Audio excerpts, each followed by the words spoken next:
Good afternoon, everyone, and I welcome you all. Just a confirmation that our presenters are here with us. Dr. Alaisa, please show yourself. And Dr. D. Hello, everyone. Fantastic. Good to see you. Welcome, welcome, ladies. And the elder is here with me. So, ladies and gentlemen, welcome. It's a joy to have you here with us.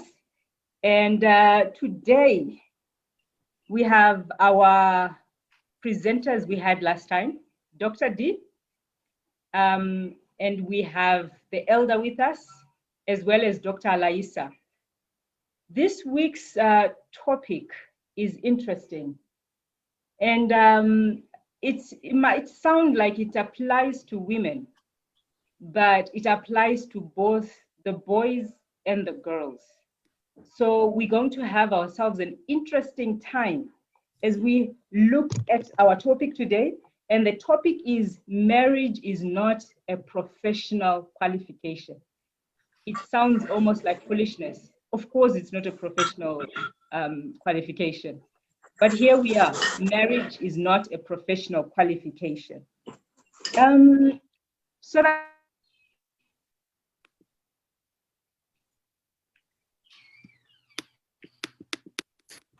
So something must have happened to the voice, to the volume. Try again, madam. okay, can you hear me now? Yes.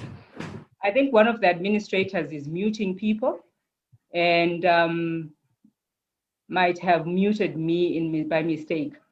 So I was saying the elder is going to give us a word of prayer so that we can get started. Elder? Shall we pray?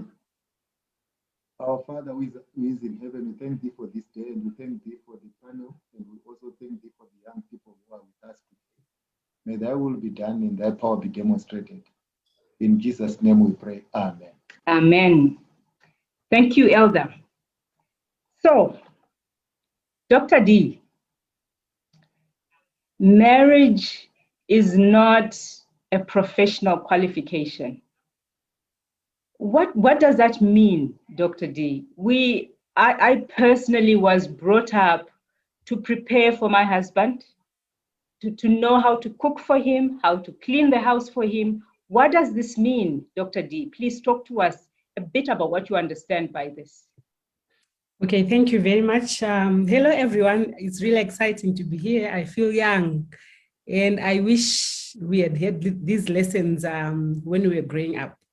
So I will talk about, I work with people who are broken, who come with distress, depression, anxiety, parasuicide, self-harm, and I will talk a lot from those experiences, relationships that are breaking, wanting to figure out whether things are working or not. Let me start by the presentation last week. As I listened to that presentation, my heart really ached because the men were very brutal, I must say. Like the truth was painful.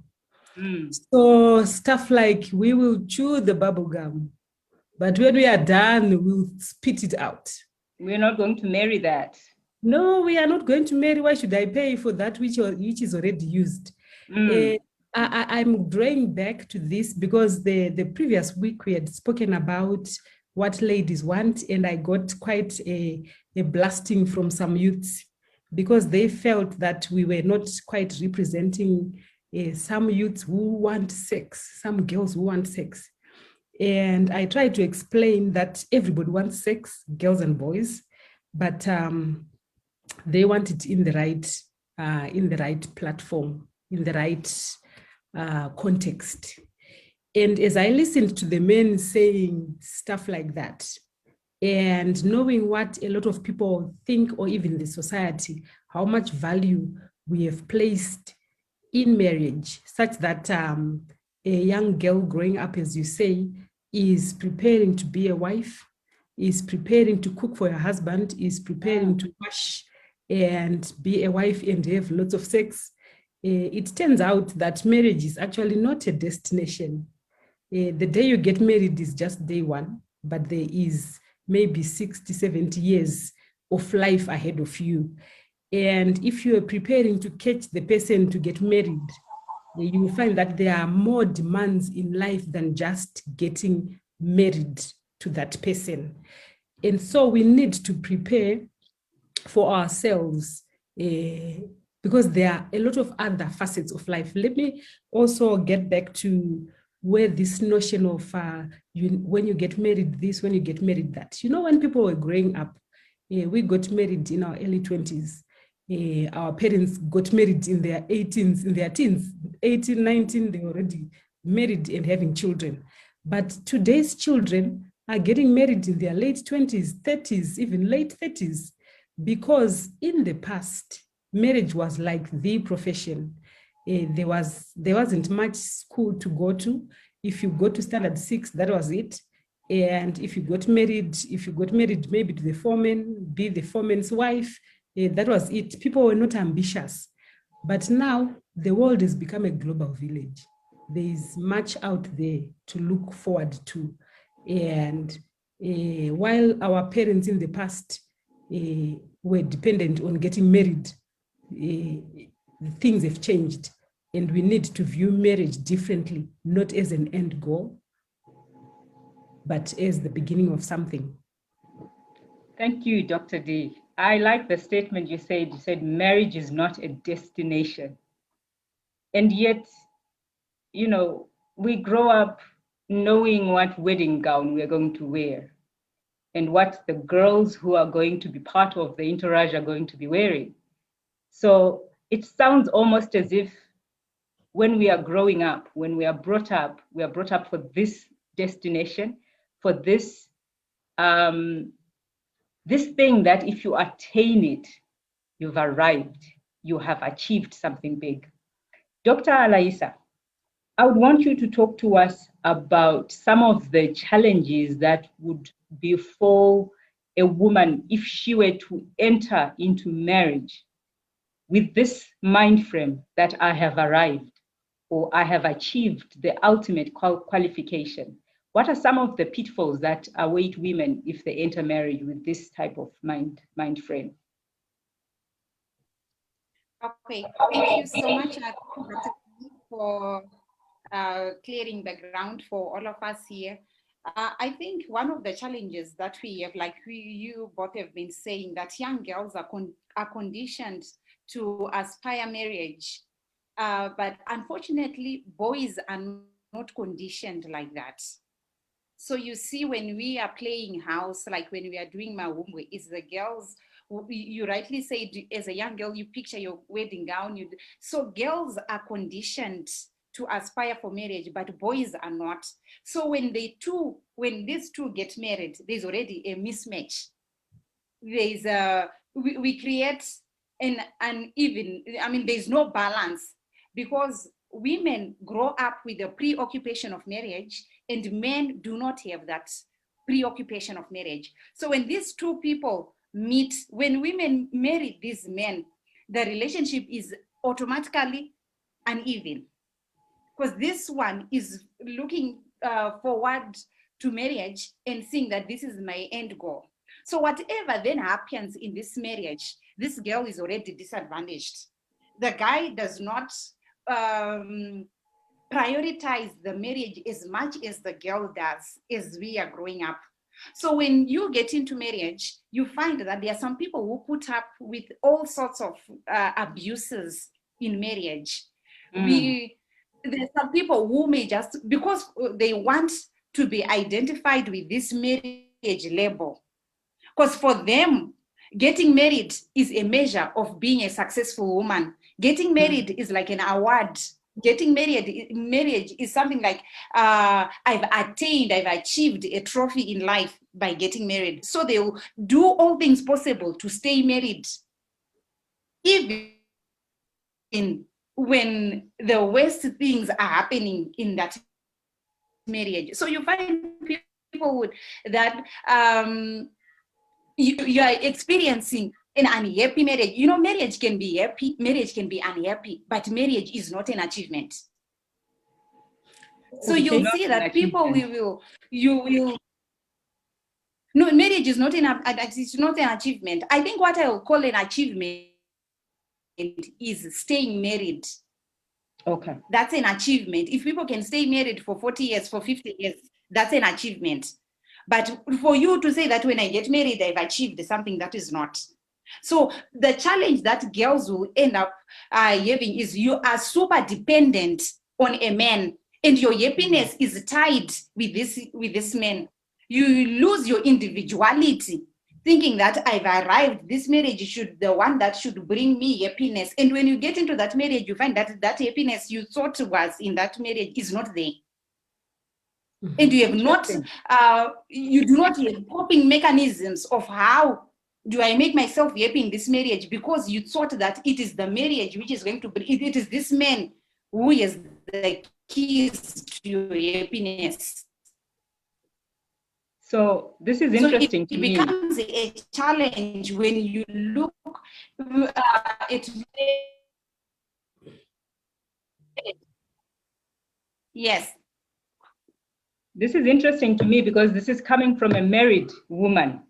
Girls out there who are still unmarried, please take note. But I'd like to go to the elder now. Elder, is it true that boys are not brought up to believe that marriage is the biggest achievement that they could ever enter into? After all, we used to play maumbwe with the boys. For every mother that was there, there would be a father who was actually a little boy. Is it true that boys are not brought up to anticipate marriage as this big achievement? Elder? Very much. Maybe you should take note of this. Number one, it is the boys who initiate, and it is not the girls. And unfortunately, because the boys are the ones who do initiate, they appear, that is in inverted commas, not to be under pressure. And because the women are not the ones who are initiating this thing, they are the ones who then appear to be under pressure. But when it comes to marriage, I've noticed that as much as the ladies are under pressure, the guys are also under pressure to marry. But unfortunately, the boys can contain the pressure, but the ladies now cannot contain the pressure. And it appears as though the ladies are taking it as though if someone asks for their hand in marriage, he has done them a favor. Why? Because they have been promoted, they have been given a platform, they have been given an opportunity. But I believe the pressure is on both sides.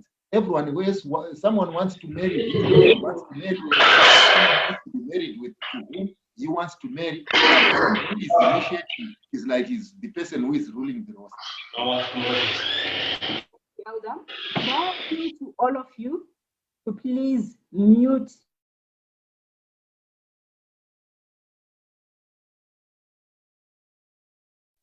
Could I appeal to all of you, please, to mute your gadget? Because if you do not, the administrator will mute all of us, and it will delay us in how we carry on with this program. We'll cover much less ground. Please take note when you are joining. Make sure you stay muted. We will enter into a time period when you will actually be allowed to participate and state the questions that you might have. For the meantime, please stay muted. Thank you, Elder. So Elder has made it clear that the pressure is on both sides. However, the boys appear to be handling pressure slightly better than the girls. Dr. D. I'm refusing. I would want you to dig a little deeper. And I'm saying Dr. D because of your background in psychology and how we operate. I have always thought that women get the raw end of not necessarily peer pressure, but societal pressure, where in India, for instance, it's a big deal if you're not married. In China, it's a big deal if you're not married.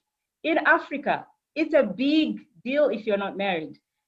In the States, in the UK, it's a big deal if you're not married and you're a woman. Yes, it's a big deal if you're a guy, but it doesn't seem to be as much of a big deal what is it about society? Is society putting more pressure on the woman than it is on the guy? What's going on here? So I want to disagree with Elder a lot. Society does put a lot of pressure on women. Have you ever heard people talking about single fathers? People talk about single mothers, and yet these children have got fathers, right?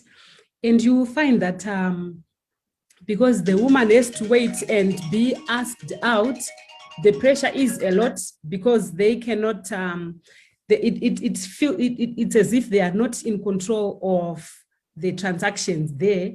The pressure is high on women. And you find that if a man gets to his 30s, to his 40s, if people ask him why he's not married, they will joke about it. So they might say, have you not found someone to use your money with, you know? But for a woman, you are made to feel bad about yourself. You are made to feel out of place, and you are made to feel like you don't belong. If you've noticed something, and I've noted this in many different settings, when we make presentations, you ask people to introduce themselves. Even if it's a professional presentation and you are talking about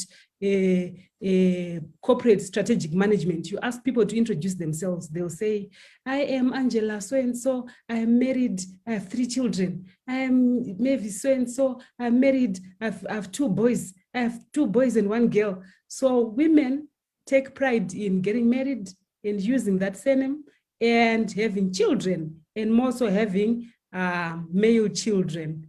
It's unfortunate. It's mostly a cultural thing. People will put pressure on you to get married. Your own family will put pressure on you to get married, and people around you. So we call it the social clock. When you get to a certain age, people are expecting you to be in a certain marital status and to have children. To such an extent that even Christians will pressure you to have a child if they see that maybe marriage is not happening. That's very unfortunate. Those are societal pressures.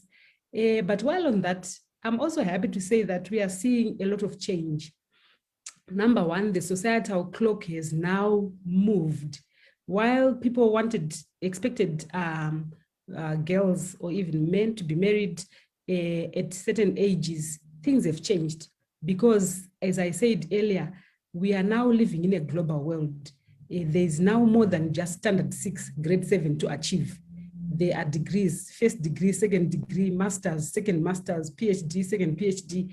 There are now different careers, whereas in the past, people were focused on being a teacher or a driver or a nurse or a pilot and an air hostess. So now the world is opened, and I'm saying this not because the pressure is gone, it's still there, but I'm saying it to women out there and men who might be thinking that getting married is a state of arrival, so that you know that out there are now women who are also looking at more than just getting married and are looking at achieving more. The sense of arrival because you are married is slowly shifting, and we need to embrace that. It sounds good, but on the ground, I have noticed that the higher up in the corporate world you go, if you're a woman, the less likely you are to be married. I don't know if I'm the only one who's noticed this, but it appears as if either men can't deal with the success of women, or women can't deal with success and marriage at the same time. But the fact that they no longer married seems to then put additional pressure on them. And this in turn has given birth to what is popularly known as the cougar. This is the moneyed woman who is able to pay the young people, the young boys, to come and have relations with her, and she pays for it. Is this because these are purely physical needs, or is there actually something that is in there in marriage that a woman actually does desire? Dr. Alaisa, would you want to take that? It seems we have lost Dr. Alaisa, so I'll give that one to the elder. Okay, I want to come in before Elder does. I want to speak about the fact that there are women, the women out there seem to be single. It could be a number of things. There are some Successful women, women who are very learned, who are rising up in the corporate ladder. A lot of them, less and less of them, the higher up they go, seem to remain married. So I wanted to respond to the fact that we might have fewer successful women or women up the ladder who are not married. It's a number of things. Okay. There are some men who have also not embraced the realities of the day, who continue to want, who are unfortunately intimidated by women. But we do have some men who are confident in themselves and they don't feel intimidated by women. If anything, they give their women wings to fly. Hint, hint, girls, watch out when you're dating, whether this person is going to give you wings to fly as high as God allows you, or whether he's going to feel threatened and start, they will do it very subtly, discouraging you, making you sound like now you are too educated to relate to. They make you feel bad about You're too educated to respect me is usually what he says. Yeah. And yet education and success have nothing to do with respect. A respectable man will always remain respectable no matter what his level of education or his amount of money. So it's possible that these women might face challenges in getting men who can embrace that and continue to feel masculine in the face of a successful woman. But we also have, we shouldn't run away from the fact that there are some women also who might be misinformed and then start wanting to take the role of a man. I personally believe as a Christian, there are masculine roles, there are feminine roles. The Bible clearly outlines that we should respect the man. He's the head of the house. It's possible that there are some women who, unfortunately, foolishly might think that they can start running the home without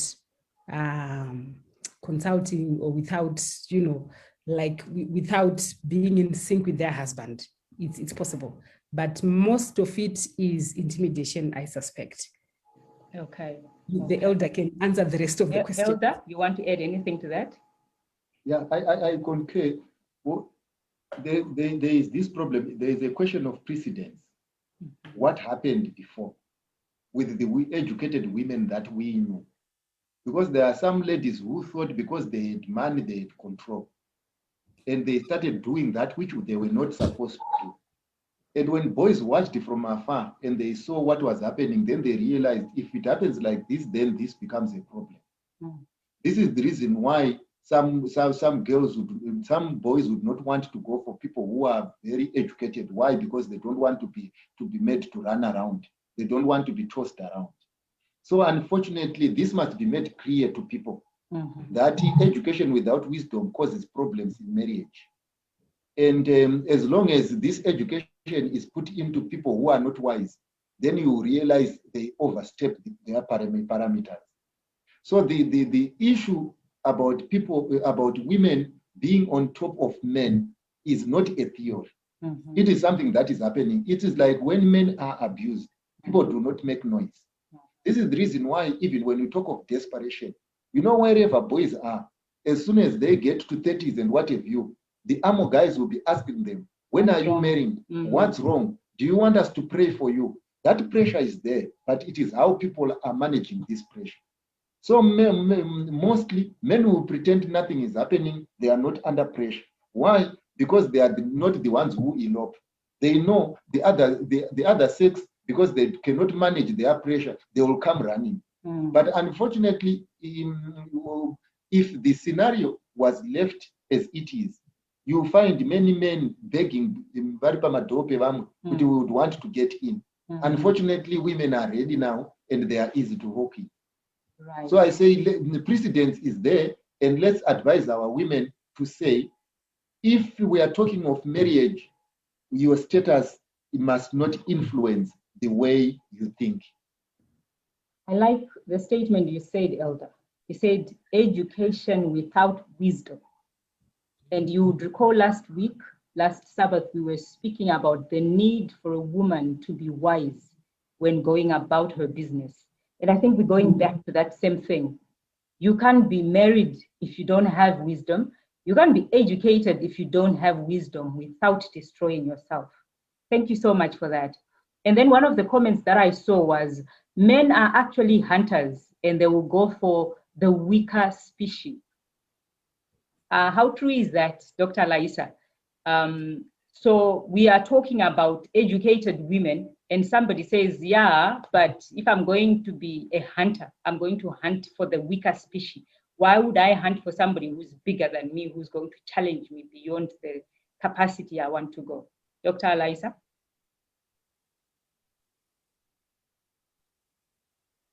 To go back to what the elder said about the precedent, maybe set by some educated women or successful women, that they, after attaining whatever education that they've attained, they fail to respect their husbands. To me, I think we may need to look at what causes.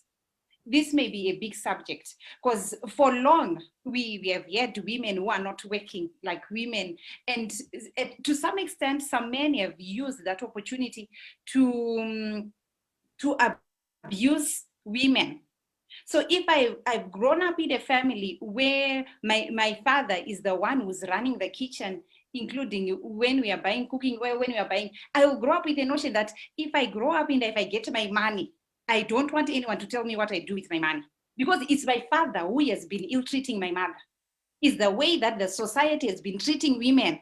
So to the extent that when these girls when they get education and they get successful, they want to be liberated from a society which has been suppressing their mothers. Mm-hmm. So to me, I think it's not that when someone gets successful, they just want to show that they can. It would be how they were brought up, what they saw. They will not want anyone to tell them how to spend their money. Mm-hmm. So I think we may need, it's also a societal responsibility that if a woman is not bringing anything in the home, that does not mean that she's a doormat. The fact that she's ironing, she's cooking for you, she's washing for you, she's contributing significantly to the family. But if that is treated as it's nothing, what it then means that when I get my money, I will now want to be independent. So I think what might have brought those successful educated women to want to be independent, it's how the society has treated women when they didn't have resources. And of course, it's important. I think what the elder said, that wisdom, I mean, education without wisdom is foolishness. But it's the society, how the society is conditioned us as women, how the society is treated us unfairly. It's what will lead those people to do that. Can we say that there are no successful marriages with educated and successful women? No. We have happy marriages where both of them are successful, or even if the woman is the one who has shattered the glass ceiling and the man does not have such huge amounts of money, we still have happy marriages with those conditions. So it's all this pressure on the society, from the society. I also want to speak on the issue which the elder said, that men also get the pressure. I would weigh in on what Dr. D said, that the pressure on men is there, but on women it's more, because the names that we have, the pressures that we put on women, for someone who has come, like Dr. D said, we don't have a name for a single father, but for a single woman, we as children, we label them unfairly. We label them with names which are not nice at all. You are called a return soldier. So for that reason, you not want to return. And for that reason, any girl will look forward to, okay, I do not want to be associated with this. This is shameful to be a return soldier, or this. I mean, not saying that it's okay to do that, So the society does not understand single women. It does not understand even divorced women, or let alone widows. It judges even widows, Ashley. It does, as if so it becomes that there's death. It then puts a pressure for the girl to get married. All they want is this attachment to get married. Because the society is judging a widow wrongly, so it's better for me to married, and I will do Dr. everything Laisa, to get married. your network is a bit bad. Your network is a bit patchy, Dr. Laisa. Yes, I can Okay. hear me. All right. I'll allow the elder to respond before we want to move on to the next segment, in this series. Elder? I've always said women cry a lot, but if you go into the society and find out who is putting pressure on who, you find people are saying the society is putting pressure on us when they are putting pressure on themselves. Mm-hmm. This is the reason why I'm saying to you women, it is how we are managing these things. Because it is not us men who are saying you are returned soldiers. No. It is you women who are saying so. Mm-hmm. It is not us men who are saying, why are you not married? It is your aunt and your mother and whoever who are saying, why are you not married? So this particular perspective is not in the society. It is in you women. That's number one. Mm-hmm. And number two, like you said it, Dr. Mbiri, you said, if my mother was abused, at times I want to liberate myself. Mm. But look at it from this angle. If you are oppressed in Zimbabwe, would you go and fight your liberation struggle in Mozambique? No. The problem that we are having is people are asking for liberation from people who were not oppressing them. You are now taking this war out of your family where your father was oppressing you and taking it to my bedroom where I am not oppressing you. This is the reason why now we are saying when you people are getting married, the problem is you are interpreting this thing using other societal values that have not yet been put on you. And you think this is what we think and what we feel about our women, which might be different from the men you are marrying. Okay. Two important points that the elder brings out. First of all, he says it's women who are making life hard for fellow women, which I think is true. And then he says, why do you want to fight your war in a different country? I'm sure Dr. D has a response on this because it's got more than just what it is, what I think with my head I should be doing and what I finally end up doing. But because of time, I want us to actually go on to the next part of this. We are looking at marriage is not a professional qualification. And I think we are in agreement that marriage is not a professional qualification. It is something that you're supposed to enter into. And the greatness or the goodness of that is in the success rate and not necessarily in your entering into it. So the entering into it is not the big deal as much as the success in it. Elder, we have just said marriage is not a professional qualification. What is marriage? I believe and I know that marriage is a union between two people and with a heavenly meaning. Basically, we all know marriage was authored by God. It was created by God to serve a godly purpose. So when people are getting married, they are getting into God's plan. And what is God's plan? God's plan is he wants the married couple to be a sermon to the world to show that love can exist where there are obstacles. One can love an imperfect person so as to personify the love that is between God and man. Why? Because the love that is between God and man is unconditional. So in marriage, it was supposed to be unconditional love, and at the same time, it was supposed to stay, and at the same time, they were supposed to be trust. Why? Because we'll be taking from Christ. So marriage is a sermon. Marriage is a calling. Marriage is a relationship that shows how heaven relates to sinners. Whew. Nobody ever told me that when they were telling me to dream of a wedding. It sounds deep. It sounds heavy. Dr. D, let me start with you. How many of our children are we raising up to know or understand marriage for what it is in a spiritual sense? And unfortunately, that is not the case, as evidenced from last week's discussion, where people chew and spit. That's definitely not the godly design. Society has changed a lot. You find that we are saying marriage is not a professional qualification, and we sound like we want to uphold real professions. And to an extent, yes, that's what we want to do. The reasons why are different. To begin with, when God created man and instituted marriage, he said, men, love your wife as you love yourself. The way he loved us and he sacrificed, and he would love us even when we are sinful, right? And he instructed the woman to obey and be submissive to the man, right? The challenge that we are facing nowadays is that we find Christians, in quotes, who want a submissive wife, and yet they are not loving, they are not providing, right?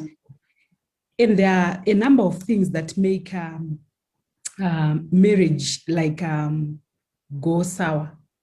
We are not finding that provision. We are not finding the security that a person should have in marriage.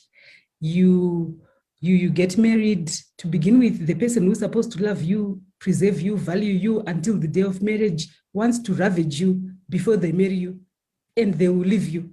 And then you'll be at the mercy of somebody else who is going to use that against you. So that protection, people have not been raised to value the consecration of marriage, the sanctity of marriage. That's the one huge problem. That's why, if women would have the security to know that they are going to be provided for, they would not be chasing professions that much. Unfortunately, so much happens, by design. The men may leave you and you have to fend for your children, or the men may die or may become incapacitated. So those are some of the challenges that we are getting. We've got men who are being raised today.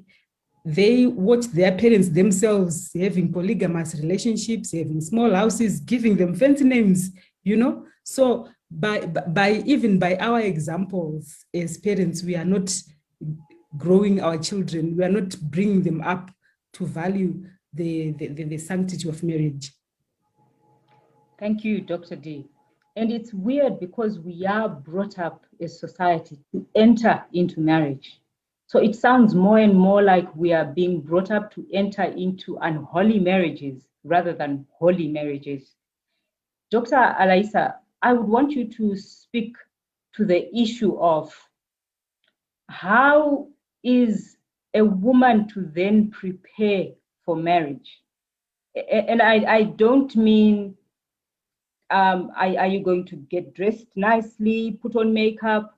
How is a woman to mentally, emotionally, spiritually prepare for marriage so that it can be a spiritually successful marriage?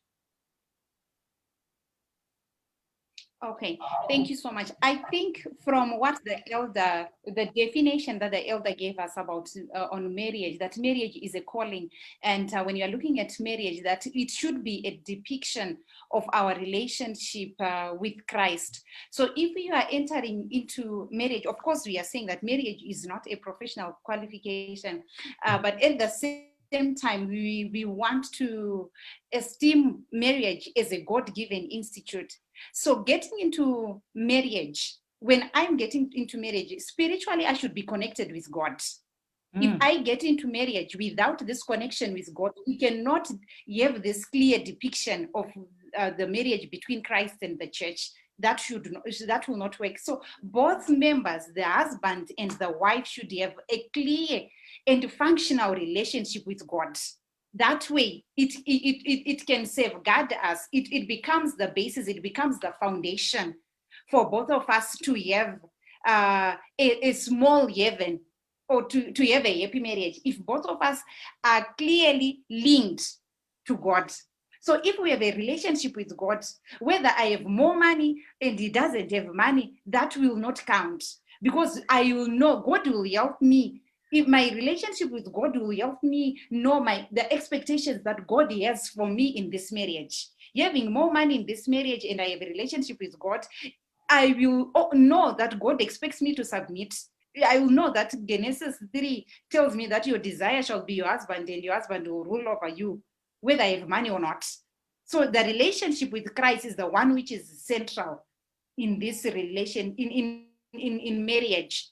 And secondly, if we are going to talk about emotional preparation for marriage, I should not expect this person to make me a happy. Husband is my source of happiness. I'm deceiving myself.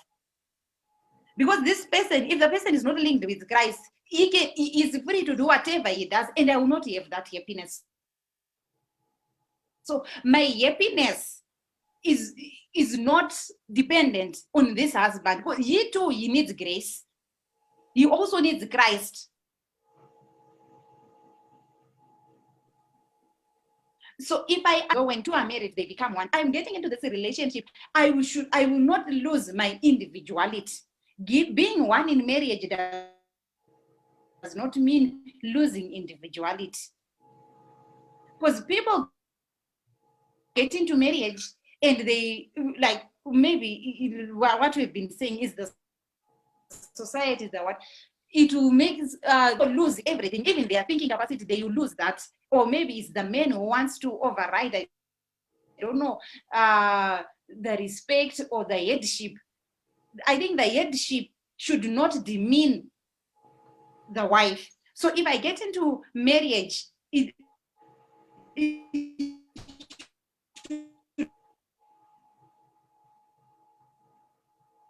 Hello, Dr. Lisa?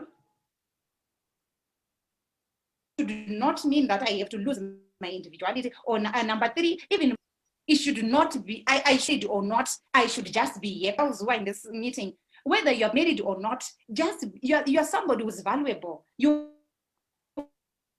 esteem or success in life, your self-esteem should not be linked to marriage. But there are people who want marriage to validate their esteem. So it becomes a problem when you get into marriage, wanting marriage to validate your esteem, so thinking that if I become Mrs., I'll be someone in the society. Mrs. or not, or no Mrs., I'm somebody who's valuable.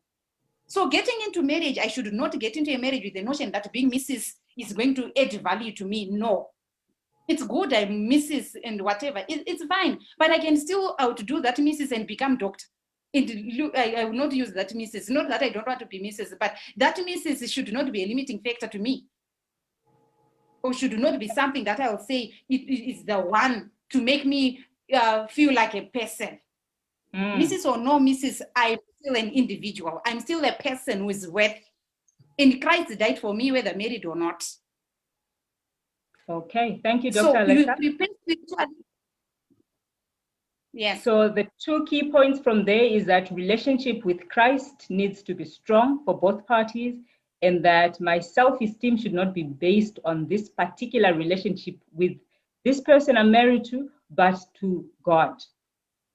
So Elder, you said a little earlier on that marriage is a calling. So it sounds like to me that means there are possibly a large number of us who may not be meant to get married. Is that true or not? Yeah, not everybody is meant to get married. Like what Paul says, I would want all to be like me. But you also realize not all would be like Paul. So some would get married and some might not get married. Therefore, we cannot judge a person as to whether he is married or she is married. The thing is, if she is not good for the calling, if she sees she can stand up, she cannot stand up to it. She can say no to it, and it's nothing to write home about. But unfortunately, the problem that we are having is, and I also believe this is the reason why some girls believe when they get the men, they've gotten cold. It is because as women, the mentality is we are always fighting even if there is nothing to fight for. We are always racing even if there is no race. All organizations are trying to liberate women from men, as though every man out there is suppressing the men. So by the end of the day, in the process of trying to liberate oneself, some ladies are living to prove a point that she can go out there and do things differently. When in real life, the fact that you have it wrong does not mean everyone is going to have it wrong. So the concept that we are having now in terms of marriage, it is now a fight between men and women. If you are going to have an organization today and you say it is an organization representing women against men, I am telling you, you have a million people following you. Why? Because the fight is on even before it starts. So, and even in the Church of God, people are fighting where there is no fight. And because of the fight, everyone else wants to know, what is it that is in marriage that so many women are fighting about? And hence where we are now. Okay. All right. Okay, Elder. Dr. D, we have seen the rise of Before you young ask me a question, let me just respond to some of the things. We need to put things into perspective. We appreciate, Elder, what you are saying, that women, we are fighting a war when there's no war. It's unfortunate that there might not be war in some spaces, but there is war in some spaces, unfortunately, and that's real. Even in some Christian homes, there is war where a man who is supposed to provide, who is supposed to be respected, oppresses the woman. You are asked how much cooking oil costs, and you are given this amount. You are asked to, give an account of how you've used every single cent. So you'll find that women, after enduring so much, end up wanting to get liberated, to at least be able to buy a bottle of cooking oil by myself without having to give an account of those things. That's why, so someone is asking whether we should now esteem professions over marriages. Ideally, in God's ideal world, that's not how it's supposed to be. But in a world where a man will get married and then leave you after 30 years, 40 years, 50 years even, these men will walk away and go to Venezia. We then say, should you be persuaded to, hey, leave your job, I'm going to take care of you, I'm going to take care of the children. Why are you pursuing education? Why are you pursuing a career when I can take care of you? That was then when we had real men who could stick to the marriage until the end. Unfortunately now, very few of those men can do that. Besides cheating, besides having extramarital affairs, besides leaving you, the men can die. The men can become incapacitated. They can become ill, stroke even, and be on the wheelchair. So we now, unfortunately, need women who can be there to take care of the children when all these things happen. Because we find a lot of women who, as Dr. Eliza said earlier, who are in marriages not because they want to, not because they love, not because they are Christians, but because they have nowhere to go. They can't feed themselves. They have to ask for money for airtime. They have to ask for money for cooking oil. They have to ask for money for bus fare if they decided to know this abusive relationship is going to kill me. They have to ask for bus fare to live there. And that's also not healthy. As a woman, you need to have that sort of dignity to be able to make decisions and decisions which are good for the family, for yourself, for the children. Thank you, Dr. D. I will have to give my question to Dr. Alaisa then. Maybe Because before you give your question to if Dr. you could allow me, I'm looking at the time as well. I needed to know that, are there any words, Dr. Alaisa, that you would be able to give to the young girls who are there these days, who are very good at putting on fake hair, fake eyelashes, fake nails, and are slaying, but do not seem to have anything else that they can do with their lives other than to catch a man and get married?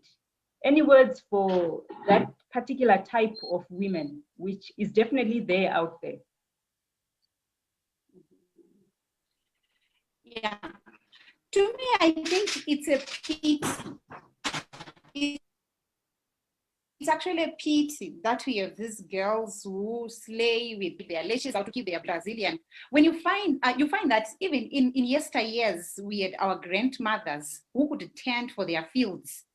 You see, a grandmother, even though they did not have professional qualifications, we are not advocating here for professional qualifications over marriage, but we are saying we had grandmothers, we had guardians, and could feed for their families.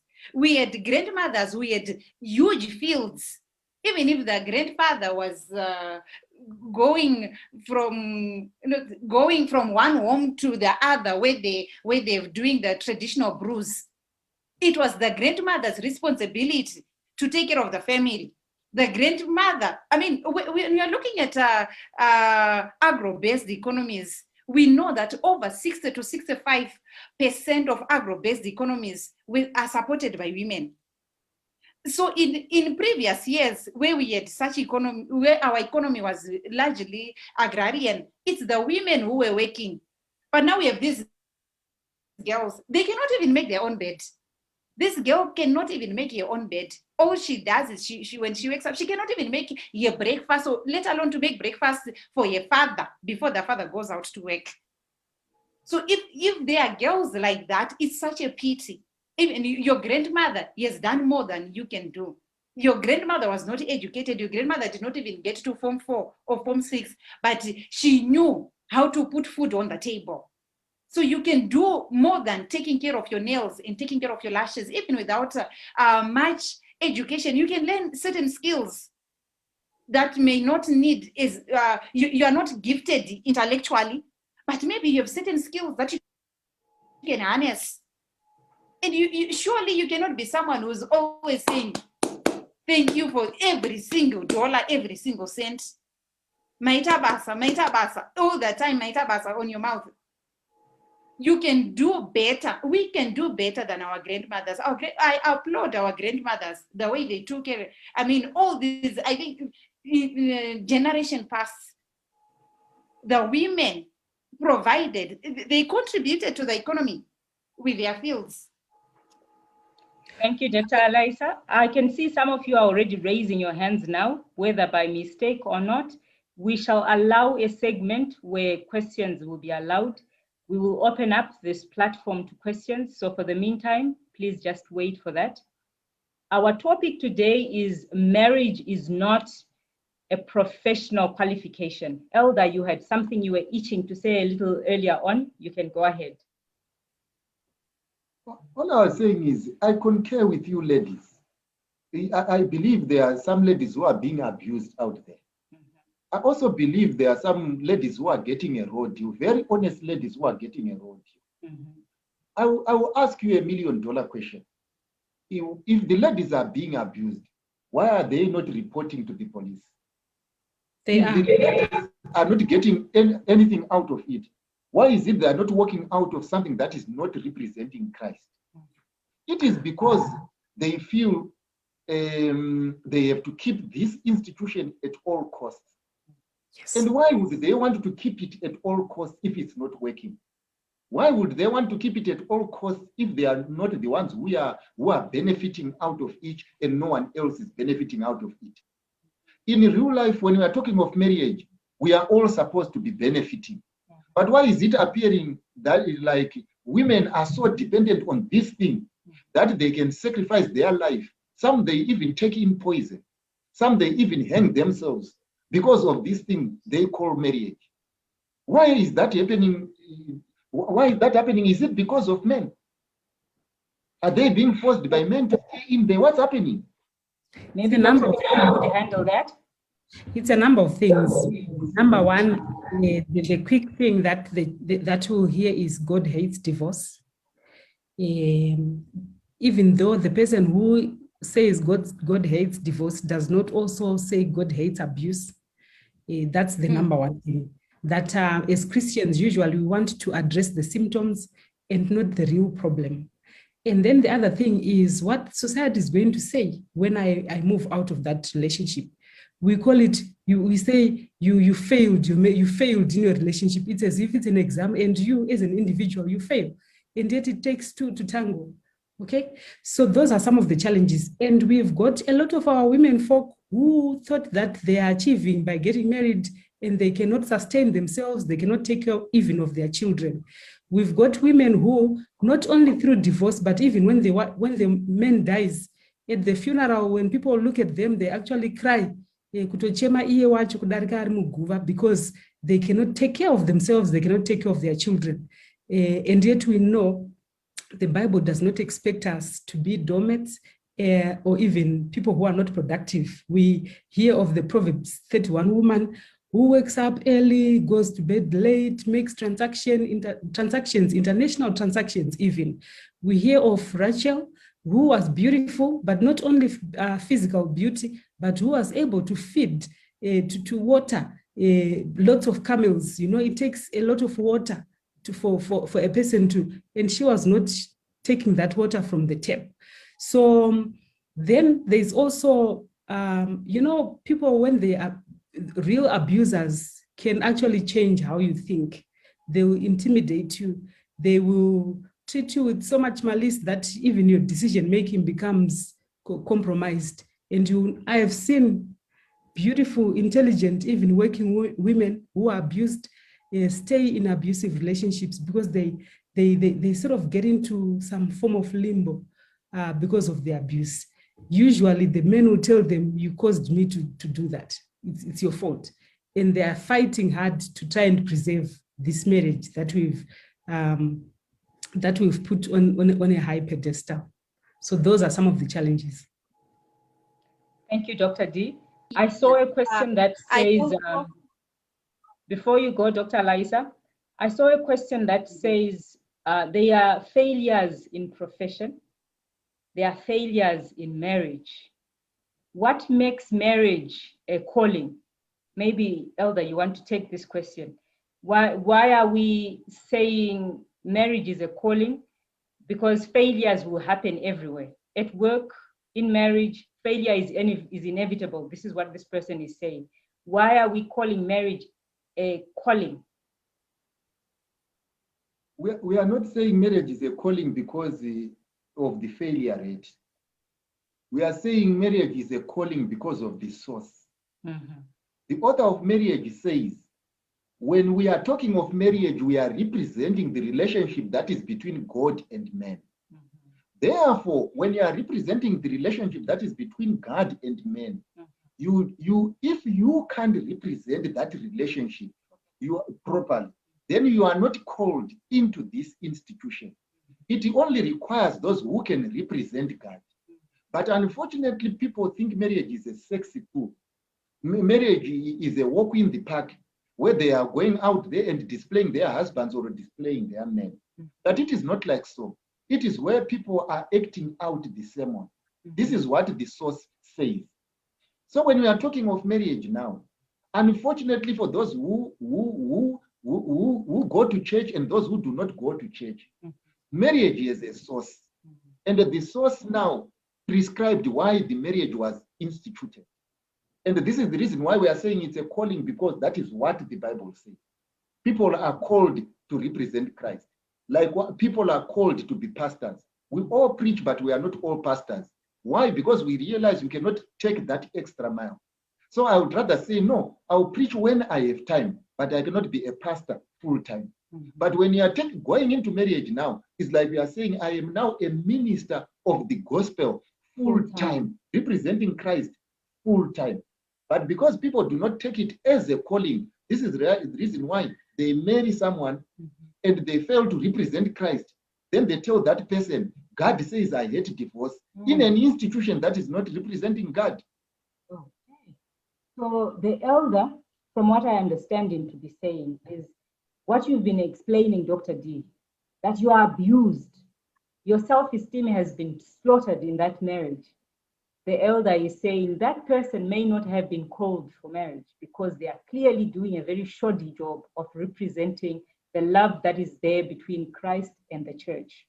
Dr. Laisa, you were burning to say something. Please go ahead now. Okay, I wanted to respond to what the elder had said, why women are not maybe moving out of the marriage, why are you not walking out of the marriage? To me, it would be like putting the blame on the victim. Because like what Dr. D mentioned, these women have been abused for so long and the society accepts it. Because if I come and I tell you that I'm being beaten or this and that, you say no, such is life or this and that. So people would tend to suffer.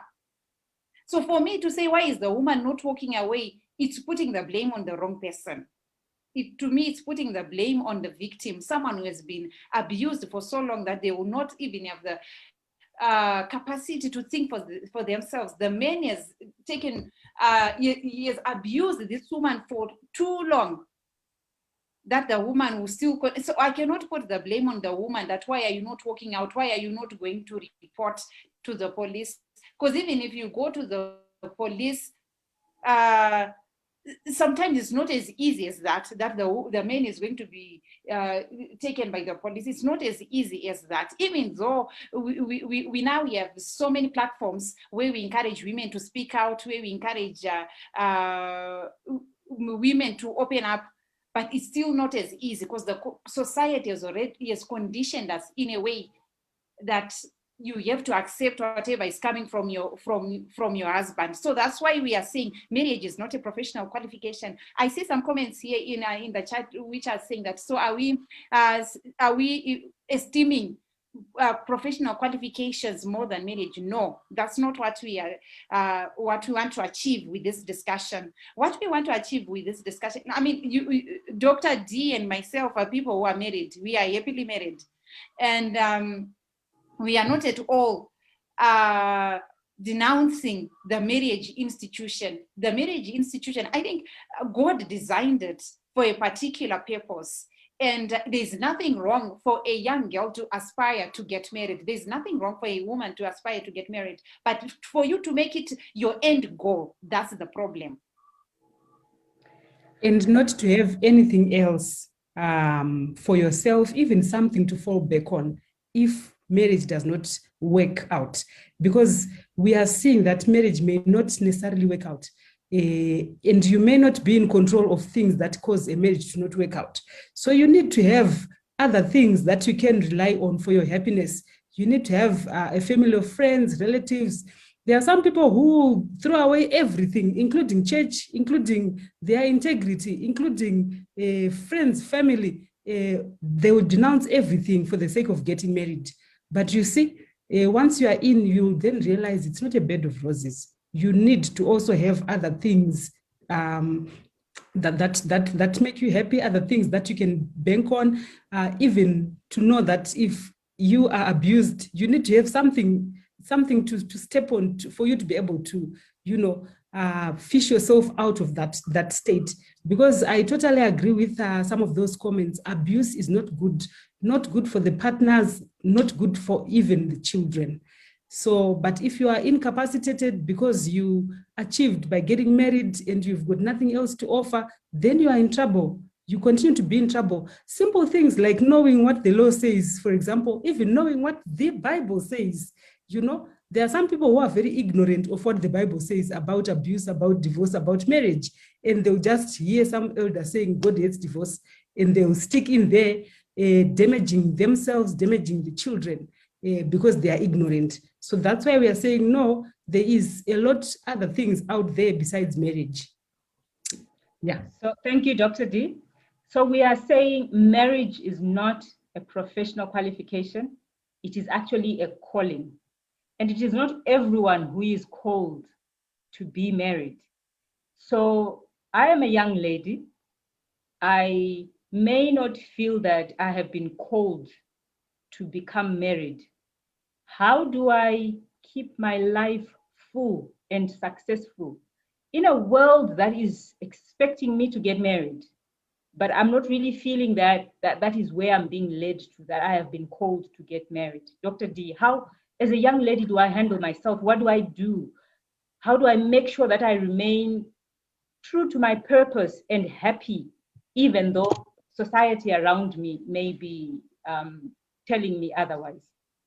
So not just as a young lady who is not married, I want to just highlight even those who are married. There are some people who give burden to their partner to fulfill all other aspects of their lives. So let me just share with you a tool that we usually use for, maybe the host can allow me to share my screen, that we use. There are some people who come and they are so broken and they feel like they are nothing because they are not married, or maybe the man wants to go.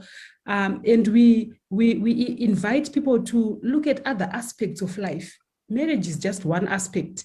There are some people who get so distressed, maybe they don't have the hips or the body that they think is attractive. But you know what, in marriage, while that's important, those things are constitute a very small percentage. Sex constitutes like less than 1% of married life. In 24 hours, the amount of time that you spend, on your physical body and physical stuff is very small. There is a lot of other things. Hello, could you please mute your gadgets? Thank you very much. You may carry on, Dr. D. So the host is not allowing me to share my screen. Okay, that's fine. So now I can share my screen. So I was saying, we should not depend on just just on the relationship for us to live fuller lives. There are a lot of other areas that we need to make sure that we are investing in. I think that's the one thing that I want to highlight. There are some people who overinvest in relationships such that, so you'll find maybe an adolescent or a young person or even a woman, a married woman, taking poison, hanging themselves. Why? Because they feel, I can't live without him. And that's not God's purpose, for you to not be able to live without another person, because he is the one who died for us and we don't need to be dying for another person. So we encourage people to make sure that they are investing in other areas of life. Invest in your career, invest in finances. While our old people had maybe Mura in their own fields to, even now you also need to have something that you can count on. Lest your husband dies, lest he becomes ill, lest he becomes paralyzed, lest he goes for another woman. You should not depend solely on that one person. It's not good for your health. It's not good for your own individuality. Individuality is when we are saying you can all make your own decisions and be accountable to God as an individual, because we are not going to be accountable as Mrs. So-and-so. There are some people who will live God's principles because my husband says this. And we meet this quite a lot. I remember this one woman who was 21, 2 children, and pregnant. She was pregnant with 2 children at 21. And you could see that the children were undernourished, but she had poor problem-solving skills. My husband says I should not use contraception. My husband says this. My husband says this.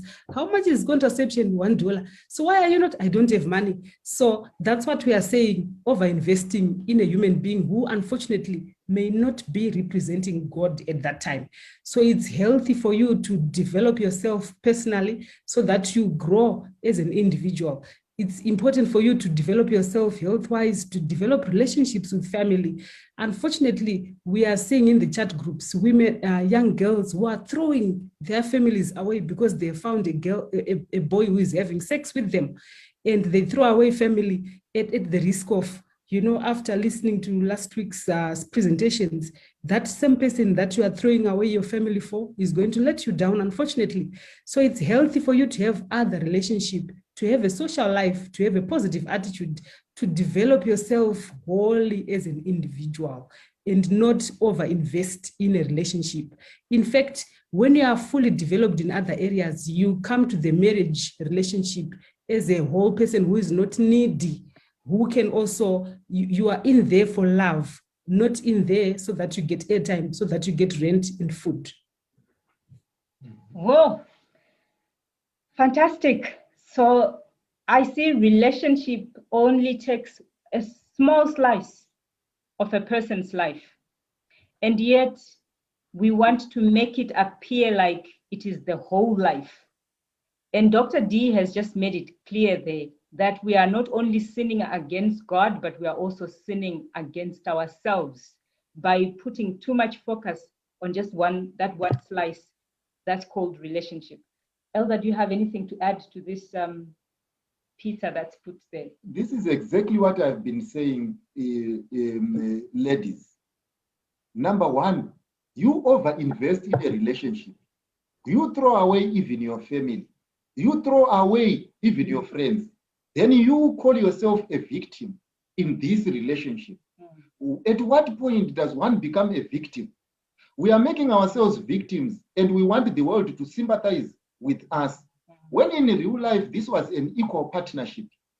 But unfortunately, someone decided to put everything in the basket when you realize the losses are high.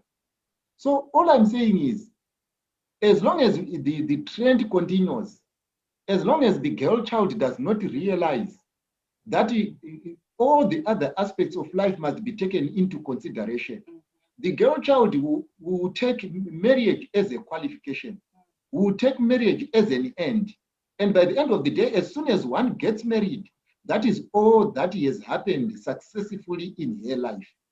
And this is the reason why when we talk of ladies, we say now the victim is being blamed. At what point did someone become a victim in an investment that was a 50-50 investment? Why is it that we have got someone who has got 5 brains who did not realize that this thing is no longer going where we were going? Well, thank you, Elder. So it seems to be making it clearer and clearer to me that wisdom is needed, ladies. Wisdom in how we live our lives. There's so much more in our lives than just relationships. But the way we are currently living our lives, it's as if that's all there is to it. Our topic, ladies and gentlemen, is marriage is not a professional qualification. Dr. Alaisa, do you have any comments on the wheel of life that Dr. D has just presented? Any comments before we move away from that? Yes, thank you so much, Dr. D, for that wheel of life. I just want to add, or not, when she was saying that maybe your husband may die or something, and in unfortunate eventuality of life may happen. To me, what I want to say is, even without that unfortunate eventuality, as a woman, you just need to do something. Whether the husband will die or not, whether the husband will go for a small house or not, you should be able to do something as a woman. Because there are some people, you see, there's someone who puts in a question in the chat saying that, what would you say to a woman who's ready to be married? And the man says, if I marry you, you have to be a housewife and stop working as long as I am alive. The reason why I'm going to work, it's not because, I'm not going to work because my husband cannot provide for me. It's not for him. It's not for him. It's for me. So whether he's there or not, it's for me. It's for me as an individual. So my working. Sorry? I said, and do ladies know that this is exactly what we are saying, to say it's about you. And do they know that? Do they realize that is the fight between men and women, or the fight is for self-actualization? No, I think, you see, the challenge is, you see, the question which has been posed in this chat, this girl may get advice that, no, if you found someone who wants to marry you, it's better for you to get married. What will a job do to you? You get at some point where you will regret why you didn't get married. So if your boyfriend is saying, stop working and I'll take care of you, stop. So there are people who give such advices. And the person will just say, okay, my husband doesn't want me to work, so I'll just be a housewife. So if you cannot agree at the point of departure when you are getting married, if he's saying that stop working because I'm going to provide for you, it's not, to me, it's not about that. I don't think that Proverbs 31 woman was doing all those things because the husband was not capable. I don't think that. I go to work. Okay. I go to work for myself. Whether you are there or not, I do this for myself. Whether you leave me or not, I do this for myself. And that's why we mentioned earlier that a woman's individuality should not be taken away the day they get married. I should not, even as we are coming to become one. And it's unfortunate that the society will say when two are married, they become one, and the man is that one. So it now means that the man becomes dominant. It's wrong. The man is that one. So you get you go to work for self-actualization and also to be productive. The men may not always be there. Ladies, please, your man may not always be there, no matter how much money he has, no matter how smart he is. That's why you also need to be there to support him. Okay. I am curious to know this man who says stop going to work. What are his intentions? The many men that we find in our therapies who stop their women from going to work, usually they have been promiscuous themselves, and now they don't trust. They think that everybody is doing it, and they think that their woman is at risk, and usually they suspect that their woman is also doing what they do. And then there are some men who are controlling, who want complete power. These are the men who tell you to leave my car keys there. I want to use the car today. Leave my car keys. When you've planned with your ladies or you've planned to, do something with the car, he'll tell you you have no car, leave the keys there. These are the women who sell the house when you don't know it, because they want to control you. They want you to be in the house, not to be influenced. They're the men who stop you from visiting your relatives, stop you from playing with your relatives because they say they are bad influence.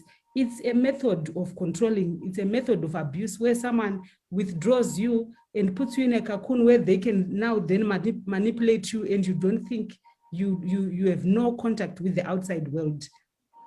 Control, and they'll know you have no money. We have men boasting, you have no money, you can't even go and report. I'll buy the policemen, I'll buy the lawyers. Where are you going to get the money from? These are your controlling women, you're controlling men, and you need to be careful. It will appear as love, but it makes you incapacitated. I believe a strong man liberates his woman, makes her fly, scale the heights. That's power. Amen to that. Amen to that. Thank you, Dr. D. And I think what's coming out clearly to me is that, ladies, marriage is not a professional qualification. And from the wheel of life that Dr. D has put up for us to see, relationship, it's noted as relationship, not as marriage, is just but a fraction of your life. Live your life to the full. Christ says, I came so that they might have life and have it abundantly. Is your life abundant if you have just that one slice called relationship and nothing else from the rest of it? It's not abundant. That's where you feel that I'm a victim, I'm abused, I'm caged up, I'm imprisoned in this relationship because you have allowed yourself to be there. We go back to the initial statement. We need to be wise in the way in which we live our lives, in the decisions that we make for our lives, ladies, because marriage, it's not a professional qualification. So I would want to open our discussion part a bit earlier, because I want our presenters, just before we close the show today, to then say some comments, and then we close. Administrator, could we open the channel for questions now so that we can have people pose their questions, their comments? Please remember, you only unmute when you have been called upon to say something, and immediately mute yourself after you have presented. Could you try and keep your comments, your questions as short as possible, because there are a lot of you who would want to say something. And the Madam Chair, there is also one thing here. When we were saying if it is not representing Christ, we cannot call it marriage. And there is a notion here from the male world, which they say the relationship between Christ and the church was so solid unto death. So by the end of the day, nobody can live. I want to clarify this thing. The Bible clearly states that Christ died for the church and not the reverse. Mm-hmm. And Christ cannot come and call for the church to commit suicide. So by the end of the day, as long as Christ comes and calls for the church to commit suicide, there is a problem in that gospel. Mm. So what we need to do is to make sure we know how Christ represented heaven when he came, even unto death. By the end of the day, it is not the duty of men in marriage to make sure women commit suicide. If ever there is supposed to be death, it's the men who is supposed to die. But the woman should flourish. The woman should flourish. That is the concept of marriage. Right. Gentlemen on this platform, I hope you heard that, because the elder, he's a married man, and he can very confidently say the woman should flourish. And here I am sitting next to him. Dr. D, you wanted to say something? Emma, I have seen your hand. Dr. D? For the first time, I don't want to say anything. Okay, we go on to Emma. Emma, you've got your hand up and you have been itching for a while now. Let's hear from you. All right, happy Sabbath. Are you hearing me? Happy Sabbath to you. All right, thank you. My question is, actually currently I'm in Algeria and I'm 27 this year. But mostly it's like the moment I talk to my parents, my aunties, they'll be asking me, do you have someone there? When are you getting married? I'm like, for now, it's okay. I don't have that pressure, but I imagine myself when, let's say I'm living among them and you're seeing them every day and they're asking you all those things. How am I supposed to deal with such pressure? Because I will be knowing that I am pursuing something for now. I am dealing with school, and maybe after that I would want to work before I get married. But you are having your family that is pressuring you. They are expecting someone, and they are actually saying, do you want to get like old before you get married? Women by 30 or by 35. After that, when you start giving birth, there will be complications with your children. So you are here like with all this like confusion in your mind when you actually know what you really want. So how am I supposed to contain that or to deal with that? That is really my question. How am I supposed to respond to my family when it's like that? Thank you, Emma. I will give Dr. Alaisa that question to answer. Dr. Alaisa? Okay, I had raised my hand. Let Dr. D answer. Yes. So you can answer it, Dr. D. Yes, I want to say to Emma and a lot of young women out there, I personally have been working with lots of women, young ladies, professional ladies who are experiencing those pressures. Number one, we will not be able to change the community. You can only change yourself and how you respond to those things. Okay, if you know what plans you have with your life, you don't need to worry about the community, what they feel and what they say, because you may not be able to change them. To begin with, they don't have a vision that you have. Some of them were married in their 18s, some of them were married in their early 20s. So number one, know yourself, know what you are standing for, know where you are going. With time, the society will change. It has already started to change. I am testifying to that. There are a lot of professional women, young ladies in their 30s even, who will say, this person is not serious and I'm not standing for that, and they will break a relationship even though they are well advanced in their years. Okay, so know what you are doing, know where you are going, and never mind those people. Look around at the people who are married as well, who have been married in their 20s, in their 30s, and see what they are doing. Do you know, people just get nostalgic at the weddings and stuff, but after that, there is life. Hello. Some of them will get divorced even before they get the age that you are. Do you know that? Some people will get married after 1, 2, 3 years, they are already divorcing, they are already facing challenges. So kumanya kusiko kushika. Stand your ground. And I'm really happy to say I've seen empowered women who know what they want and they will not stand for rubbish. And they will also not be pressured by some tete who has no profession herself, who is also struggling in her marriage, and she's forcing you to get married. For what? Get married when you are ready, for the right reasons, not for society. Thank you, Dr. D. Very well answered. Anybody else who has questions? While we are waiting for more questions from the platform, Dr. Alaisa, there seems to be in some circles the belief that it's not really necessary to educate the girl child because acharorwa. How do we help girls who are in those circumstances, or how can they help themselves get out of that, should I say, vicious cycle?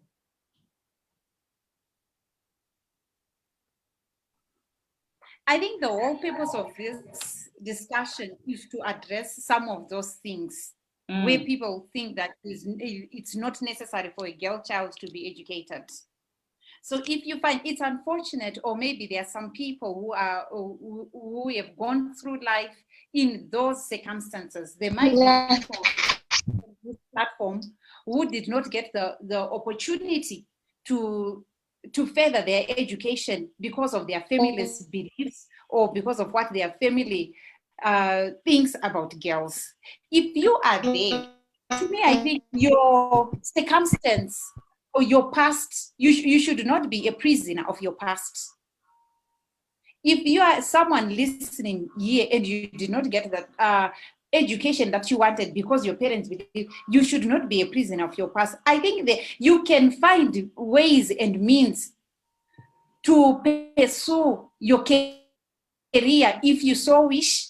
You may start by doing maybe menial jobs whilst raising money for you to educate yourself. I think we have so many people like that. Maybe many of our mothers did not have the opportunity to be educated by their parents, but at some point, because of the vision that they had, they pursued it no matter what. I saw one post just yesterday, one lady who graduated with the MBA. She said that she got married early. She got married maybe in a very early 20s, but she's now 51. She had the MBA. She just graduated the MBA. So in her post, she was saying that even though she did not get to do a master's or your education or a career before she got married, it's that vision which sustained her, which carried her. And now she's 51. She now has a MBA. So if you have that vision, if you have that dream, you can still pursue it no matter what age you are. You can still, God willing, and praying to God to help you to find the resources. You can get the resources and pursue your dream no matter what. Even if you are now a grandmother, you can still get your PhD even if you are a grandmother. You can still, we know people, we have done their O-levels way after their children, after they finished giving birth. So you can still do that. You should not be a prisoner of your past. The fact that your parents did not send you to school should not be limiting you today. You can even choose to be a helper, a house helper, while you're raising money for you to pursue your dreams. Okay. So that should not limit you. The idea is to keep it real, to make sure that you pursue what you can for yourself by yourself, and not necessarily just rely on the parents who may not have your vision or your dream. I see Ntanto, yes, I don't know if I got that name correctly. Tando. Okay. Yes. I wanted to comment on the comment section. There were ladies who were saying Elder is saying we are the victims. I wanted to comment on the victims. once people are in a marriage, they are not victims. It's a partnership. So just as much as you may become the victim, you should know what has made you to become the victim. I think this lesson is also in empowerment. With these lockdowns, our sisters will be in trouble because they'll be expecting marriage from people who are not prepared to be married. I think the situation has changed.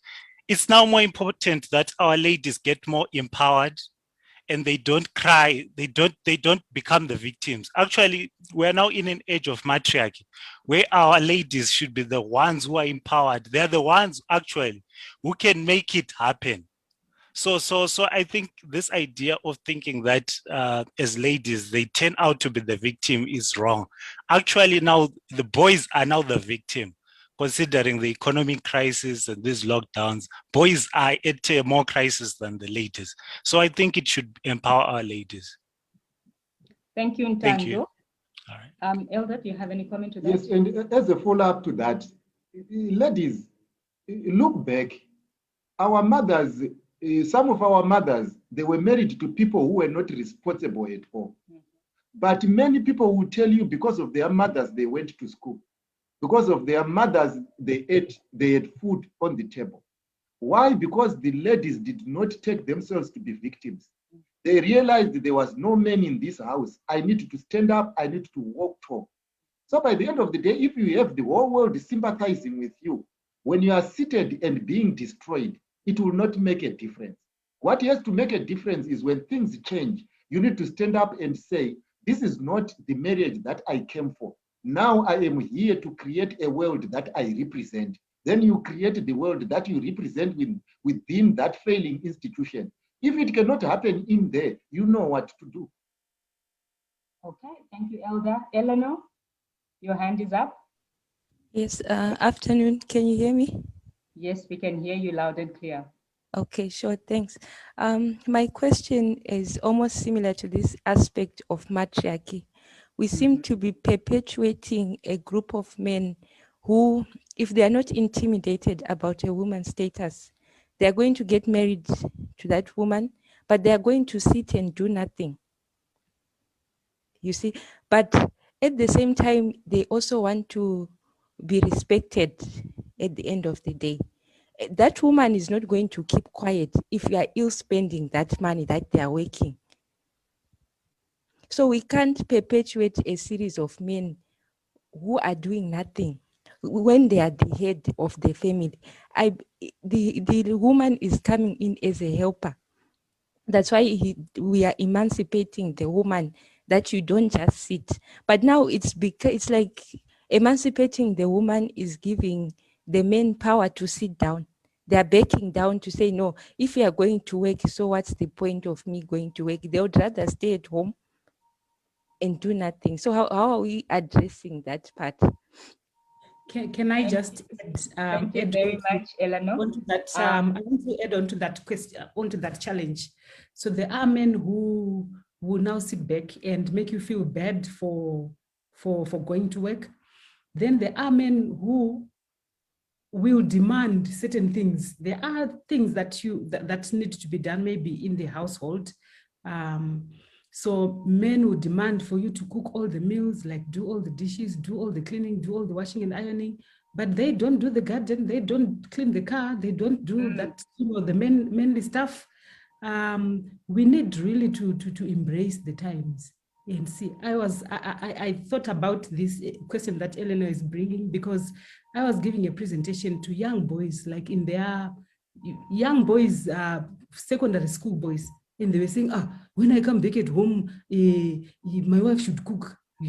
She should do everything. Even if I'm at home, if she goes to work, she should come back and cook lunch for me. And I was like, oh my goodness, where is this coming from? Yeah, we need to rethink. If you need a wife who is going to be supporting you, who is going to be helping you, there are a number of things that need to be to shift there. Okay. Thank you very much, Dr. D. Thank you, Eleanor. Stay tuned. Make sure you stay tuned next week, because the topic next week is "These guys are lazy cowards." So So I think we'll be looking in greater detail to the question you've just raised, because the issue of how we are also raising our boys is then put under focus. Dr. Laisa, did you want to say anything to Eleanor? Or you're okay with what Dr. D had said?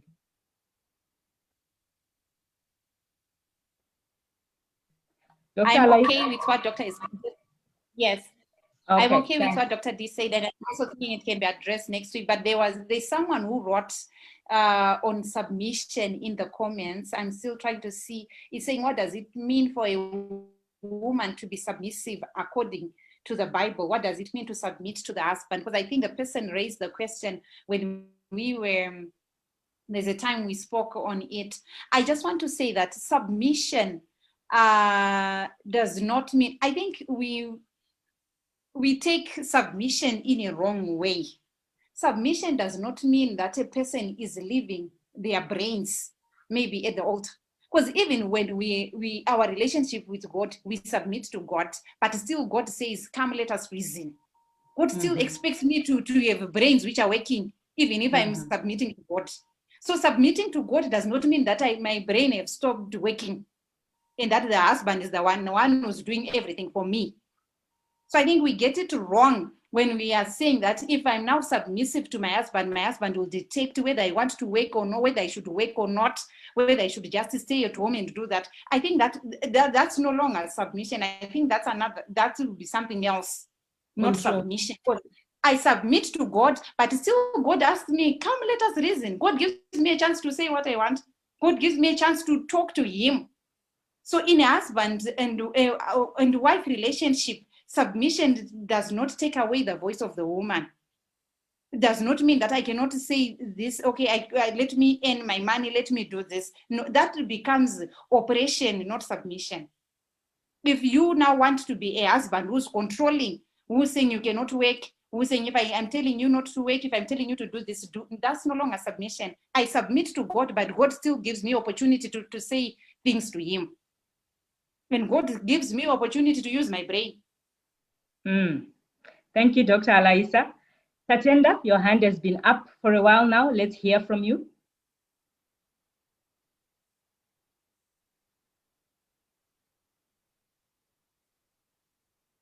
Tatenda, you're on mute. Tatenda wrote the question here. Maybe if he or she cannot speak. Tatenda has not unmuted. Hence, the question is being answered in reverse. If it's submission, if it's not abuse, what is it then? So if you look at the verse closely, it says, submit to your husband in the Lord. Okay, Tatenda, you can speak if you are able to speak. Okay, I hope you can hear me now. Yes, we can hear you. Okay, I wanted to respond to what has been said at the beginning of the discussion. I heard people saying men are intimidated by successful women. The thing is, it's not really intimidation, but what happens is there are women, not many of them, but there are women whom when they become educated and successful, they tend to neglect this part of submission and things like respect. They neglect that side. So men tend to avoid when they see signals of maybe certain women who want to neglect that side. Because most men, they don't want to be crybabies, whereby you get married and you are busy complaining about women not respecting you and all that. So men tend to avoid when they see certain signals, but it's not really intimidation. And also I wanted to mention the issue of pressure. Yeah, pressure is there for both girls and boys. Because even men, we are being asked, when are you getting married? Even by the girls themselves, they are even putting pressure on us. So it's not really about the girl child. Even the boys, they also feel this pressure. And then the third thing and the last one, I feel like we have a lot to blame on the society. But are there not positive things that we can learn from the society? Because there's a notion of saying everything negative is attached to society and is attached to maybe being African. But is there not something positive that we can learn from our culture? Because at the end of the day, there are people who are strongly believers of this African culture, and they tend to see Christianity as an anti-African thing. And they tend to see maybe the modern way of doing things is anti-African. So maybe if we can pick up the positives from what we have been doing in our African culture as well. Thank you. Thank you, Tatenda. Elder, you want to comment? Yes, basically, this is the reason why we are talking about these things. We are talking of these things because if we remain silent, people will believe this is the norm. They will believe this is the tradition. Even in our African tradition, this was not supposed to happen. But now that it has happened and everybody is quiet, people, they believe it is Christian to suffer in silence. And the people believe it is submission to suffer in silence. And the people believe God is not going to approve if I say I'm having a raw deal here. This is the reason why we are talking about it. Otherwise, we are not saying the past has brought negatives on us, but we are saying this pressure at times was coming from our siblings, was coming from our seniors, was coming from our aunties and our tetes and what have you. So by the end of the day, what we are trying to say now is every person is responsible for her destination. And by the end of the day, you must not cry because I said this. You need to know where you are going and how you are supposed to get there so that you don't get abused in future. But otherwise, what we hear what you say. Prince there is saying, in the answer to Tatenda, is saying, what then is submission? We need to read the verse carefully. It says, submit to your husband in the Lord. Even children, obey your parents in the Lord. The Bible knew, God in his wisdom, knew that there are some parents who are going to be wayward, who may force you to do things that are not right in the Lord's, according to the Lord. Even husbands, they are there.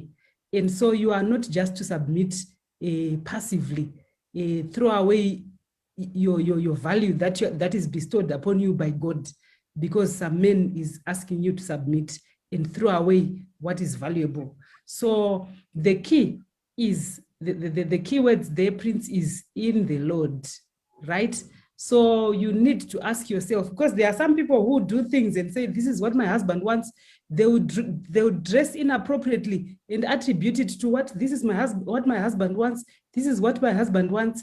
No, we don't do things that our husbands want. As Elder says, we each are going to be answerable to the Lord, right? So your husband is not going to answer for you. Whatever you are doing, if it's harmful for you, if it's harmful for you, who is God's temple, or if it's harmful for the children and it's not in the Lord, then it's not right and it needs to be questioned. There is a lot, Tatenda, that we value in our culture. Our elders, right? You know, so mother had control over certain things. Unlike some people now who want to, in the name of submission, want to have control over someone. You would find that the men in our tradition, they would respect the woman of the house and, consult her when they wanted to do things. That's what we are simply saying, and Christianity is the same. Submission is respecting your husband. You are supposed to be planning things together. He will have the final word, as long as it is in the Lord. Then, and as someone said, if someone is representing Christ for real, Christ calls you for a dialogue. He will not make sweeping decisions without consultation, and he does not feel offended when you've got an opinion, and you respect that opinion and you negotiate. That's what Christianity is all about. It's not about control. God does not force us. That's why he asks us to make decisions. Okay. And before you say anything, do you realize also when people are out there not attending church, even drinking, they are on separation with Christ. He accepts that there is separation. And by the end of the day, when the time is ripe, they are going to come back. They are mending issues and they are trying to create a relationship. He does not force people to be there when spiritually they are not there. Okay. Dr. Laisa, I want you to attend to the first part that attender spoke to. He said, it's not that men don't like successful women. It's just that the women give off a certain vibe, a certain something that the men will be able to tell that I can put up with this. My question, Dr. Laisa, is maybe if you could answer it in reverse is, do men who are not living their proper purpose, who are not the head, who are not where God meant them to be, who are not yet the priest, do they not in turn give off a certain vibe that may be repulsive to a woman who is doing well? Dr. Laisa. Yes, thank you so much for pointing that out, because I think if we are functioning in our God-given roles, we should not be intimidated. I'm glad you say that they are not intimidated, but is this the vibe that women will present? Like I mentioned earlier, that what causes this vibe to come out maybe is the way in which the society has set us up. And in turn, if you are a husband and you are not, if you are carrying out your God-given responsibility, if you are leading your family, if you are providing for your family the way God intended it to be, you would not be intimidated by a woman. You would not, I mean, there would be even no room for this woman to show you that negative vibe, because you are doing your God-ordained role. So let us just function in our positions that God desires us to function in. Like, I like the way that Elder has put what marriage is in the beginning. He said marriage is a calling, and I saw some people questioning, why is it a calling? Why is it? Because we want to represent Christ in this union. So if you are doing, you as a man, do your role, provide for the family. When Adam was created, God gave him the garden to tend, to look after the garden. So if you are doing all this, I don't think you'll be having Eve by your side who's helping you in that garden should be intimidating. I don't think that should be intimidating. So take up your God-given responsibility, provide for the family. And I also want to answer the question that has been asked even on Facebook on then what is submission? My definition, which I've put on submission, is maybe submission is a calling of a wife to honor and affirm her husband's leadership and to help carry it through according to your gifts. I'll put the emphasis on your gifts. So if you are submitting to a husband, this is a calling for a wife to honor, to affirm your husband's leadership. So this leadership, if I'm submitting to you, I'm submitting to your leadership. I'm honoring your leadership. I'm affirming your leadership. So be in your rightful position of leadership, taking the notes from Christ. And as I'm doing this according to my God-given gifts. You are not to stifle my God-given gifts as I'm submitting to you, because I'm affirming your leadership through the gifts that God gave me. So to me, that is what submission is. I'm affirming and honoring your leadership as a husband through the gifts that God gave me. So as a husband, don't stifle my gifts. Allow me to use my gifts as I'm honoring your leadership. Okay, thank you very much, Dr. Laisa.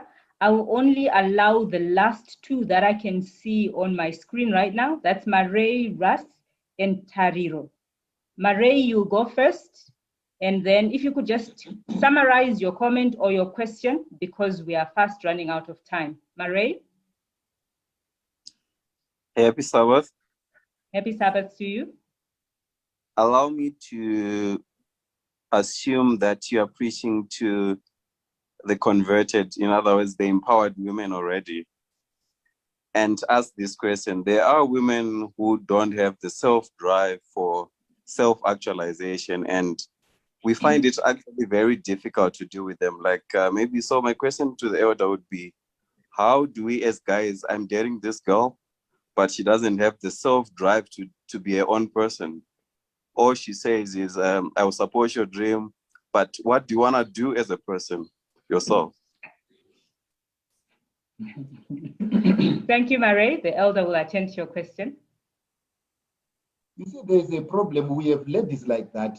There is one thing that they don't realize. Some of them believe that is submission, when in real life, that's the boring aspect of such type of women. What women do not realize is men want to be challenged. Men want to, you see, it's not like when you come home, you say, let's turn left. He said, I was thinking like so. Let's turn right. I was also thinking like so. We need to bend this house. I know I was also thinking like so, because you are the men here. We need men, women who can stand up and say, if we do things this way, this is what is going to happen. If we take this route, this is what is going to happen. So by the end of the day, when you have such a lady, what you need to do is to help her see that she needs to stand up as a person representing Christ in this particular environment. Remember, she's there to help me. The reason why she's there to fill in that gap, the Lord realized that I cannot do everything on my own. So I need support. This is a board meeting. When I sit with my wife and discuss issues, it's a board meeting. And imagine in a board meeting where you sit and it's only the chairperson who is saying everything, and whatever he says is what is going to happen. Then there's no need for a board meeting. So when you have a woman like that, you need to empower her. If she does not want to be empowered, leave her for some people who think like her. Yeah, those who want a docile woman, yeah, then they can. That one was not a submissive woman, Dr. D, but a docile woman. Please check your dictionary. There's a difference. Tariro? Tariro, if we could hear from you. Okay, I hope you guys can hear me. Yes, we can hear you loud and clear. Okay, thank you. So I think my question goes to what was said earlier on before. And apparently psychology says that we tend to fix our parents' mistakes in our marriages and stuff like that. And I think this aspect was touched upon like earlier on. And so we end up having people who bleed on people who didn't cut them. Which is what Elder was basically saying, that, you now want to maybe fix like, societal errors that you encountered in your childhood, in your own marriage as well. So I think perhaps my question is directed to Dr. D. Please talk to us about that, about childhood traumas and how they basically affect how people act in marriages, trying to fix like their parents' mistakes in their own marriages and stuff like that. Yeah. Thank you, Tariro. So it goes in two ways. Usually when something happens negatively, we either want to rewrite that script because that's all we know. If we knew that father makes all the decisions and he chairs the board by himself, it happens even in organizations where someone chairs the board by himself and people know that it's no use making contributions, so they will keep quiet. So usually some people will actually perpetuate that behavior. They will carry what was happening in their families and think it is the ideal. Then there are other people who will then want to correct. And usually when you go out there and you want to correct errors, maybe there is no error here where you want to correct, you are saying bleeding on people who didn't cut them, or fighting your war in Zambia when the battle is actually, the problem is here in Zimbabwe. So we do face those problems, and usually it's helpful to introspect, to really figure out, why do you have this desire to have a woman submit to you? Are you trying to fight a battle that your father was battling? I want to agree with someone who said earlier that some women will have this vibe of control, of wanting to not be submissive. That's true. It doesn't mean that it's every woman who's going to be honorable and still be submissive when they are emancipated. It's unfortunate we do have women who are not good representatives of who the church should be. So yes, We can have someone overdoing things because they are trying to protect themselves, trying to protect themselves from the trauma that they suffered, or they themselves become traumatizers, like they become abusers as well because they saw it happening and they learned from the best. Thank you very much, Dr. D. Thank you, everyone. As I alluded to earlier on, those two were my last questions that I was taking because of our time. Dr. D, Dr. Laisa, I'll give you each a minute to just finalize your thoughts for this program. Meanwhile, we listen to the elder. He has some words for us. The issue of submission has been topical. I am going to read from the book of Ephesians, the 5th chapter. I'll read the 21st verse and the 22nd verse. The 21st verse says, submitting yourselves one to another in the fear of God. This is what Paul says. When Paul spoke of submission, he did not speak to submission as one way. The first component of the verse says submitting yourselves one to another. But unfortunately, yes, unfortunately, when men speak, they only start from the 22nd verse, which says, wives, submit. So by the end of the day, we cannot read verse 22 without reading verse 21. So by the end of the day, what the Bible is saying is when God says women submit to men, it does not say men will always be right. It assumes that men read verse 21, where he is supposed to be submitting one to another. Therefore, there are times when women have effect. This is when men should submit. And there are times when a woman does not have effect. A woman should submit. But in issues where there is a tie or people cannot agree, but it's in the Lord. Like, for example, we want to give our sister money as free monies. One says $1, the other says $50. Then this is where the Bible says woman should then submit to say, okay, my husband, we are going to say $50 because this is what you have said. But in terms of spiritual issues, we submit one to the other. Thank you, Elder. Dr. D, I shall give you the first part of your final words. Thank you. Yeah. I just want to leave you with a skill that you can use when you find that you are getting pressure from a lot of people. If somebody called you, if you saw a person who is mentally ill, and that person says to you, if you see a person who is picking food from the bin and he says to you, your hairstyle is not nice, you don't take offense because you can see that this person is mentally unwell. Each time you give the community, the society, power over your decisions, say like Emma, you've decided to pursue a course before you get married and you want to get married at 33 and you get offended by your tete or your mining or your sister or your friend, it means you are esteeming what they think more than what you have decided for yourself. I don't know if that makes sense. It means you are giving more value to their opinion and discarding all the common sense that you have for yourself. So we need to take everything with a grain of salt, step back and see whether this still stands, whether you, in your right mind, you still think what they are making are right, so that you are not still bowing down to pressure and to people who should know better. Thank you, Dr. D. Dr. Laisa? Okay, thank you so much. For me, my parting words, marriage is still an honorable institution, and we do have happy marriages. I know that because I'm in one.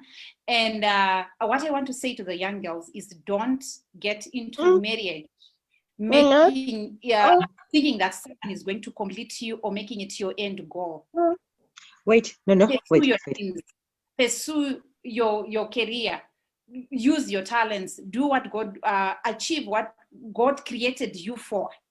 And to the young guys who are on this platform, support the women in your lives, whether it be your sisters, your cousins. If you're going to get married, support them to be what God intended them to be. God created us for a purpose, and that purpose should be fulfilled, married or not married. And we need husbands, we need brothers who can support the girl child to flourish and to use their gifts that God gave them. I think that's what I have to say. Thank you, Dr. Lisa. Elder? Today, you see, there is one thing that I've always watched. Women want men to change so that they become assets in their lives. It's not going to happen like that. Everyone else must do his or her own change. So by the end of the day, we mustn't be crybabies forever. We mustn't surrender our lives to other people forever. And by the end of the day, like I've said before, submission is not a surrender of conscience. We are still accountable to God. So as we are making these choices, let us always remember we are going to give an explanation before God as to the success of the institution. So we need to put our thought into it and not go into it as victims, not go into it as beggars, not go into it as people who are benefiting, but go into it as equal partners. If there is someone out there who does not want to give you your 50% share, why don't you find some other partners? Otherwise, this discussion will continue forever and we are not going to get results. Let's be practical, let's be honest, let's move on. We need to be saying the truth and living according to the truth. Thank you, Elder. Thank you, Dr. D. Dr. Laisa. Final words from me are from Proverbs 4, verse 7. Wisdom is the principal thing. Therefore, get wisdom. Be it you are a lady or you are a gentleman, get wisdom. It's the principal thing. Our topic next week is these guys, they are lazy and they're cowards. Please tune in next week so that we may be able to take you through that particular program. Meanwhile, God bless and have a continued happy, blessed Sabbath. Bye. And thank you. Amen. Thank you. Thank you. Thank you. Thank you very much.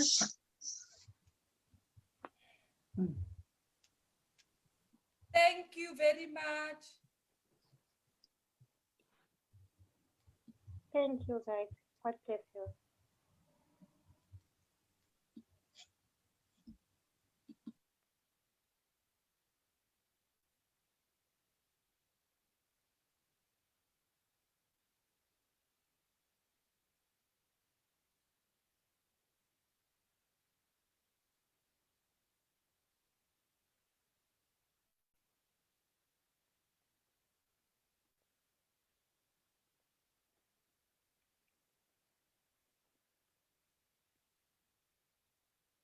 I'm not just Lulu. I'm not just.